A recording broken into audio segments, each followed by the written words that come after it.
From Illinois Public Media, this is the 21st show. I'm Brian Mackey. It's Friday, which means it's time for our Reporter Roundtable. Today we're talking about what's been making news in Carbondale. Joining me are two reporters with the Daily Egyptian, the independent student news outlet at Southern Illinois University Carbondale. Lily Gibbs is the editor-in-chief, and Carly Gist is the news editor. Carly, welcome to the 21st show. Thank you for having us. Lily, I'm going to start with you. Throughout the country, we've seen protests against President Donald Trump and Elon Musk, particularly President's Day, this past Monday.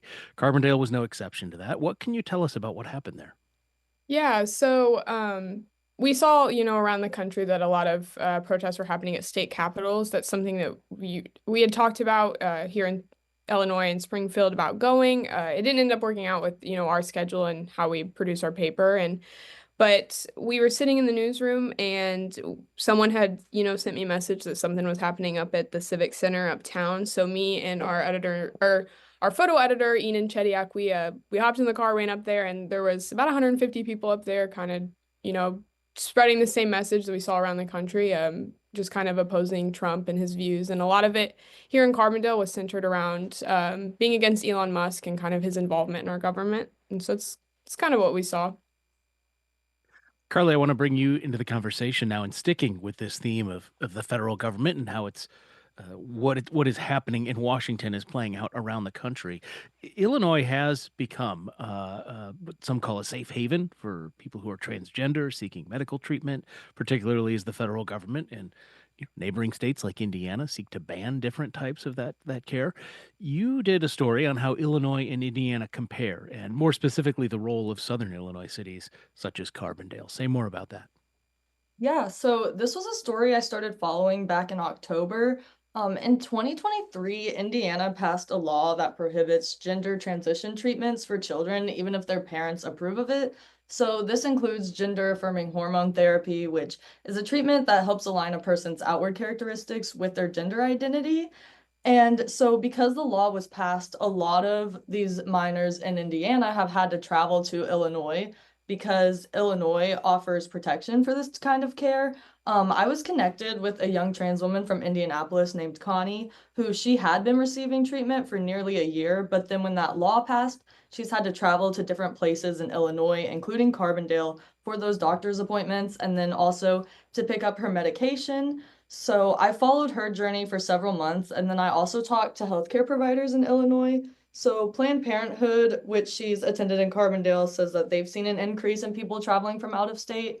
And then in Carbondale, we also have a clinic called Choices, and they have two locations in Carbondale and in Memphis. But Tennessee has a similar law that's actually currently being challenged in the Supreme Court. And because of that, when that ban was passed, then people from Tennessee were also coming to Carbondale. So Carbondale's kind of become this spot for kids and for trans youth in the South and also the Midwest to travel for care. And Carbondale also has a bodily autonomy ordinance, which states that anyone who's attempting to extradite someone for traveling for this care will be held accountable. And then also, like at the state level, there's the Patient and Provider Protection Act. And I spoke to Representative Kelly Cassidy, who is the chief sponsor, and she said that this act like prevents Illinois from participating in investigations if other states are seeking to penalize those who are traveling. And it also protects like the Illinois licensure of medical professionals. And so I spoke with her again recently because, like you said, at that federal level, President Trump just recently signed a bill that's directing the government to not fund or assist these treatments. And she said that right now they're working to determine what it means so that they can figure out what to protect, but that nothing has changed in Illinois. So Illinois and Carbondale, they're currently working to kind of like remain that haven. Yeah, it'll be interesting to watch how this continues to play out as the president signs these orders, which, of course, don't necessarily have the effect of law, but are still consequential in some ways. And Carly, on that point, actually, there was, another thing that was one of these presidential orders, or at least out of the administration, was this federal funding freeze, which supposedly was just temporary, but it's left its mark across the country. How was that felt at Southern Illinois University? Yeah, so this was a story that was covered by one of our staff reporters, Annalise Schmidt. And when the White House like suspended those payments for federal grants and loans, even though it was reversed the next day, it caused a lot of concern at SIU. We're a very research heavy institution, and so a lot of the fields rely on grants from the federal government to complete that research. So Annalise, she reached out very quickly to several researchers on campus who they expressed those frustrations because, like I said, even though the directive was reversed, the White House said that it's going to continue reviewing federal spending. So it's kind of left them with a lot of uncertainty. And one of the things that came up during her interviews is that this isn't just going to impact what's being done at the undergraduate level, it could also have an impact on salaries and students and other postdoctoral research. Lily, sticking with SIU, we recently got updated enrollment numbers there. What we call directional schools in our state, especially Eastern, Western, Southern, for example, they have been dealing with some declining enrollment in recent years. How are things looking in Carbondale? In Carbondale, the spring semester was our fifth straight semester of enrollment increase. It increased by 3.3%, which we have currently 10,869 students at SIU, and 8,362 of those are on campus, the rest are online. So enrollment's steadily been increasing in the last few years, and they're on track to enroll 15,000 students by 2030 is what our Chancellor Lane is kind of his goal. He calls it Imagine 2030 strategic plan, and he says that we're on track. All right, let me take a moment to reintroduce our conversation. If you're just joining us, this is the 21st show. We're beginning as we do most Fridays with a reporter roundtable focusing on different parts of the state. Today we're talking about Southern Illinois broadly and Carbondale in particular. And we're talking about it with two reporters from the Daily Egyptian, the independent student newspaper and news outlet for Southern Illinois University. Carly Gist is the news editor. Lily Gibbs is editor in chief. So, Carly, another thing that recently happened with SIU was it was sort of given this or earned, you might say, this R1 status. For people who are not familiar with that, this is kind of a big deal. What is it? What does that mean for the university? Yeah, so basically it just means that we conduct research at a very high level. You know, it's a status that's given to universities that spend around 50 million on research and then produce 70 or more research doctorates. And I know Chancellor Lane was very proud. He said that it's putting SIU Carbondale in an elite company. We're just the second public university to gain this status in Illinois, so there's a chance that this could make our program stand out. And as Lily mentioned, enrollment numbers have been increasing throughout recent years, so hopefully this will help aid that. I think 187 universities nationwide have that designation, which, when you think of it in the grand scheme of things, is not that many compared to how many schools are out there. All right, Lily, a bit of sad news this week.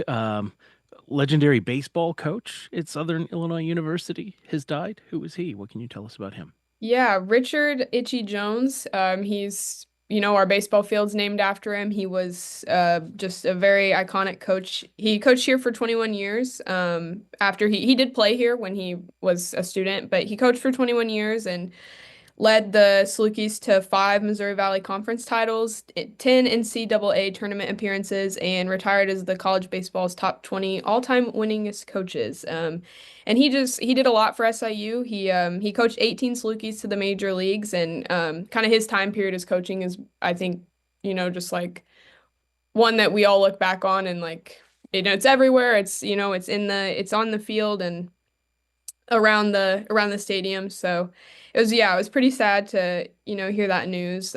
He was 87 years old when he died, and yeah, he coached for 39 years at the collegiate levels. After he left us, he went to U of I in Champaign and coached there and did great things. So yeah, we were all pretty. I noticed the university here in Urbana, our home station is based at the Urbana campus. Also recognized his passing. Apparently, I had to look this up. His nickname Itchy, I guess he got that in the third grade. He broke his leg and was using the handle of a fly swatter to relieve the itchiness under his cast. And I think it was a cousin who called him Itchy. Uh, It's stuck.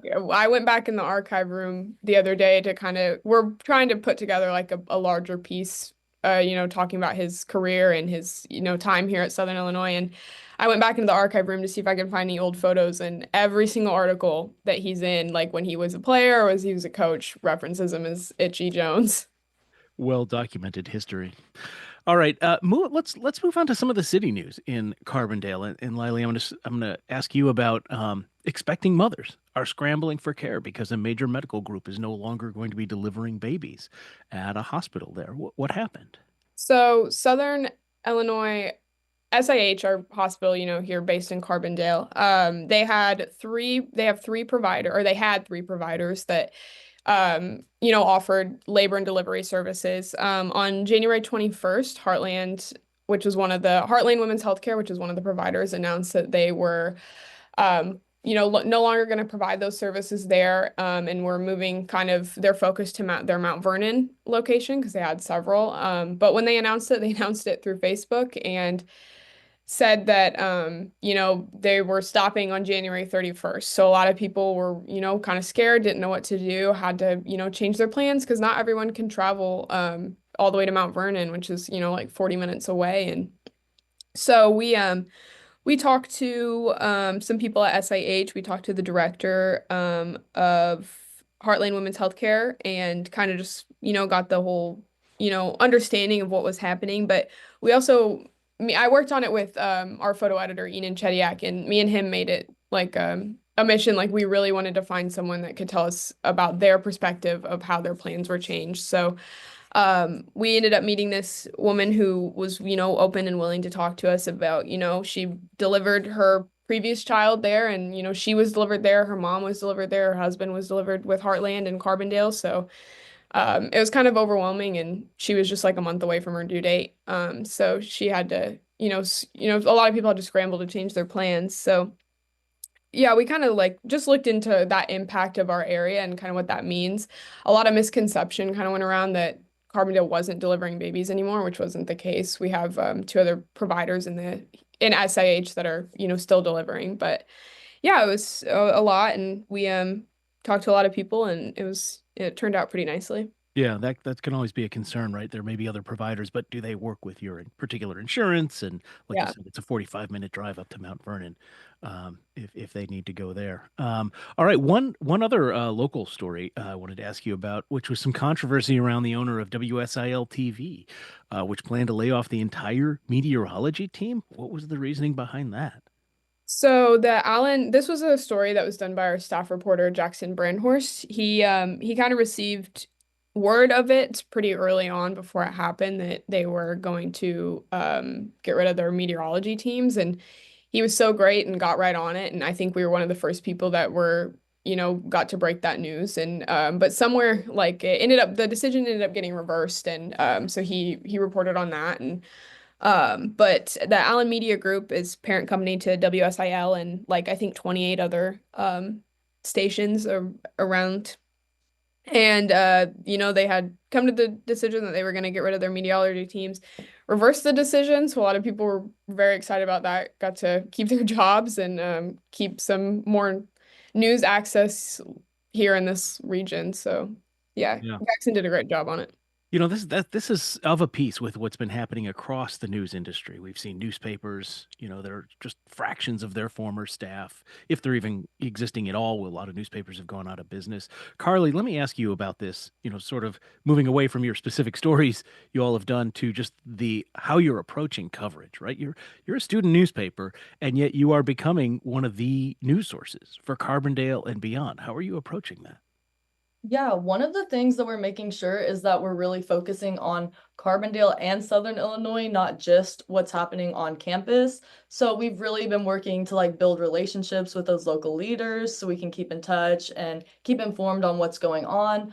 We also have at SIU, we have the Saluki Local Reporting Lab, which was a program started by our professors Julia Rindelman and Molly Parker, and it's to help publish those like local Southern Illinois stories statewide to get more coverage and to help put student work out there. So we're trying to make sure that we're staying updated and staying active in the community so that we can give people the news not just about our college, but also what's going on in the city. Molly Parker, good people. She's a friend of the show. Some of our listeners will know some of the great work she's done with ProPublica. We have talked with her about. All right, just about a minute left. I do want to ask about. It seems like Carbondale may have a pretty strong presence in the NPR Tiny Desk contest this year. A little more positive news here. What happened there? This is I should say for listeners, this is where NPR has these Tiny Desk concerts, but they do a contest where they try to get an unsigned band. You've got a kind of an organized effort down there. What's happening with that? So, two groups that are kind of local based, the Band Advocacy Group and River to River Community Records, they collaborated last year and they continued on this year to, they offer free studio slots to just local artists to give them the opportunity to have like a high quality recording to submit to the contest. So, I worked on this story with staff reporter Miley Walker, and so we went over there. We just hung out with them for a little bit and got to talk to some artists and listen to them record. It was so fun. I like had just such a great time, and I did all the visuals for it, and Miley wrote, and we both kind of wrote together. But yeah, they kind of offer just this free and local opportunity so local artists can get their name out there, and it's so cool. I just thought it was so awesome, and they set up a little tiny desk right there in their studio and have the artist stand behind it. It was so awesome. I thought it was just so cool. Well, maybe we will see them picked up by NPR. All right, Carly Just and Lily Gibbs are respectively the news editor and the editor-in-chief of the Daily Egyptian. Thanks so much for sharing your reporting with us. Thank you so much. More to come after a short break. This is the 21st show. Stay with us.